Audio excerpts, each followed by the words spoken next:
Grayson Grundhoefer, 365 Sports, Sikkim 365 Radio, co-host with the Bearcast, and also recruiting analyst with both the incoming or what's happening with high school recruits that gets overshadowed quite a bit because of the transfer portal. Grayson, thanks for your time. So how many players does Baylor have now that have come in from the transfer portal, and how many more do you feel like they'll have room for that can make a difference? Right. So, I mean, right now the numbers are starting to get pretty tight with the latest additions of Michael Trigg and Jamal Bell. The Nevada wide receiver Jamal Bell and Ole Miss tight end Michael Trigg. Adding those two guys now, there's not a lot of room left. And I know for a while we had kind of talked about the thought that, you could take more than what you technically have because you got the early enrollees and you have, these opportunities to kind of make up that scholarship loss after spring football. But it really seems right now that the roster is probably going to come down to maybe adding, maybe one, maybe two more prospects going forward, likely at the outside linebacker, the jack position in Baylor's defense, maybe along the defensive line, or just the best available type, which if you're going to look at best available, it'd probably be something like wide receiver, maybe linebacker, and then offensive line. That's kind of what I would look at as far as positions go that could possibly be filled, even though I do think edge and defensive line will be prioritized to finish out this cycle. Now, as far as after spring football, I think everything changes. A lot of people have kind of mentioned that they think that after spring football, this is going to be one of the craziest cycles the portal has ever seen. And if that's true, that really could play in Baylor's favor.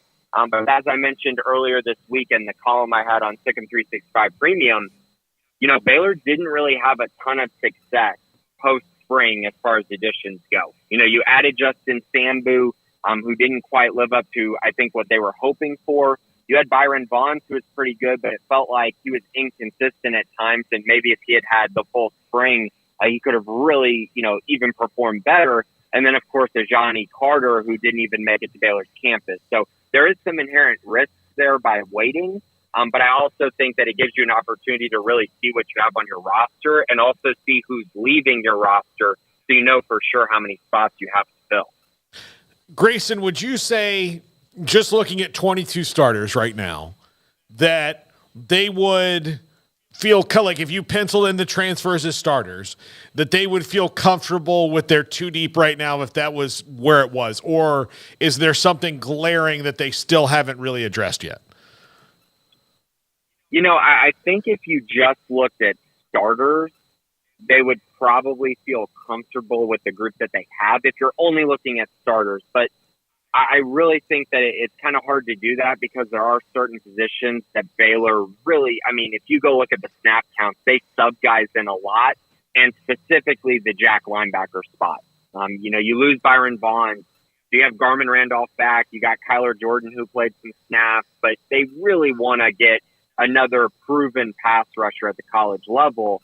And so that is the one area, that I would look at and say, I think they absolutely need to add someone. Maybe it's not specifically a jack, but it's absolutely someone who can get after the quarterback, play defensive end, something along those lines.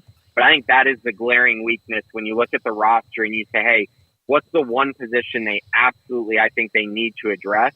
I think that's probably the one at this time.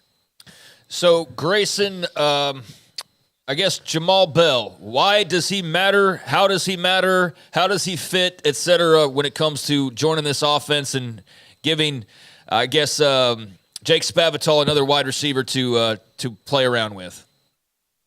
Right. So, if you look at the depth chart right now, the slot wide receiver position is one that just simply has not been addressed by the staff, honestly, at all. And if you look at the offense that they ran previously, it wasn't as important to have someone that's built the same way that Jake Spavital is going to want a guy built as far as slot receivers go.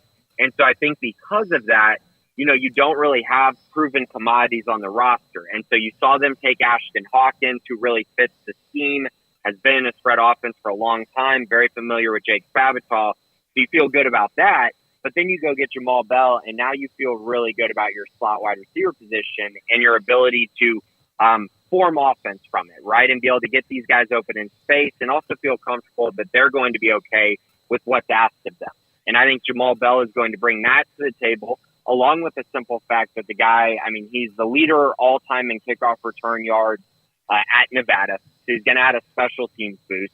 He's also gotten a ton of carries at Nevada. I think he had a game this year where he ran for I think it was 87 yards. So you could put him in the backfield, utilize him that way.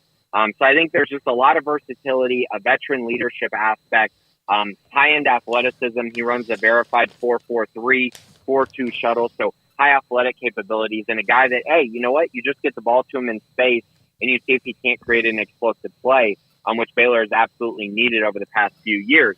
I do want to mention his production's not going to jump off the charts, but what I will say is the last 2 years, Nevada's offense has been absolutely terrible, specifically their quarterback play. So I wouldn't read too much into that. I think he's going to come in, fill a much-needed role, and he should be pretty good in that role. Grayson, junior days are starting up all over the country for different programs. I know Baylor's it's got theirs coming up. I know, but which ones are you tracking the most of the junior prospects that will more than likely be in? Yeah, I mean, this is a really interesting time period, I would say, for Baylor as far as the junior days go, because there's been a lot of talk kind of about, what this 2025 class is going to be like. The simple fact that, right now, I mean, it looks like a very elite class for Baylor to start. They've addressed the offensive line. They've addressed wide receiver position. They already have a quarterback. So there's a lot of things to be positive about. And so I think for that reason, you look at the guys that they've brought in and you're seeing, a lot of high-end names, a lot of high-end wide receivers, the offensive line, which they're going to continue to try to address, with the new offensive line coach and Chris Kapolovic. And so for that reason, I think those are the two positions that I'm probably eyeing the most. Wide receiver, offensive line. I already have, I think there's 9 guys between those two positions alone. And for that reason, they kind of stand out the most. So I guess, if I'm really looking at it from a standpoint of talent, you look at maybe Denton Ryan, offensive lineman Marcus Garcia. He's a very intriguing prospect, has offers from programs all around the country, really. He would fit in nicely to kind of what they're trying to build up front, as they already have 3 offensive line commits. Other guys, Chapel Hill athlete Demetrius Brisbane, he's intriguing to me simply because of his connection with Keenan Hall. The simple fact that maybe Baylor gets a flip from an SMU commit. That would be, I think, very intriguing, especially for a guy that's a 4-star, very highly acclaimed, put up massive numbers there at Chapel Hill. So those are a few guys. There's a lot of other guys. I think my list is up to maybe, I think I'm at 25 names now for this junior day. I think it's probably going to get somewhere around 30, 35 by the time we're done. But what I can tell you is there's high expectations for this 2025 class. They're going to take far more guys than they took in 2024. And for that reason, I do think the class ranking will be much improved. And I know fans will be very appreciative of that.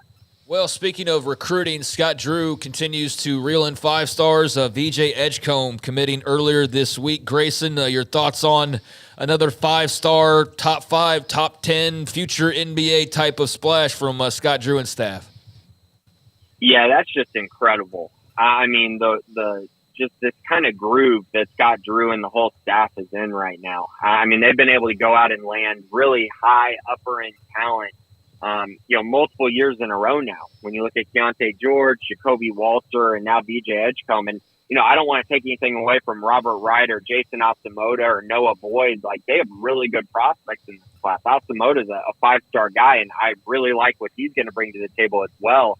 But I think this one becomes very noteworthy because of how much further down the process it was, how it was between Baylor, Duke, and Kentucky. Got these blue blood names, and Baylor's going out there and competing with them.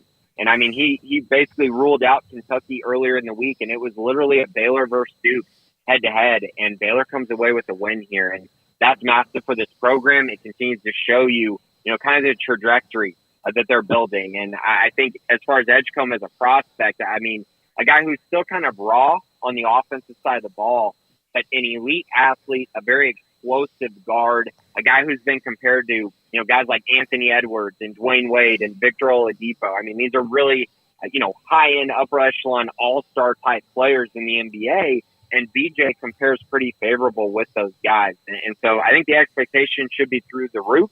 I think he's going to be a top 5 pick in the NBA draft, which means he's probably going to come in and provide a very immediate impact for this Baylor team next year and allow them to just continue to build on the success that Scott Drew and the entire staff has built over the past few years. So there's still another signing day, in about 2 weeks or 3 weeks, which has become so minimized, not for everybody, but for most everybody because of the early signing day and even the transfer portal.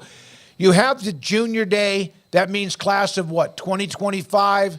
How many of those do you have? Is it just the one, or is there also something else you do throughout the rest of the spring?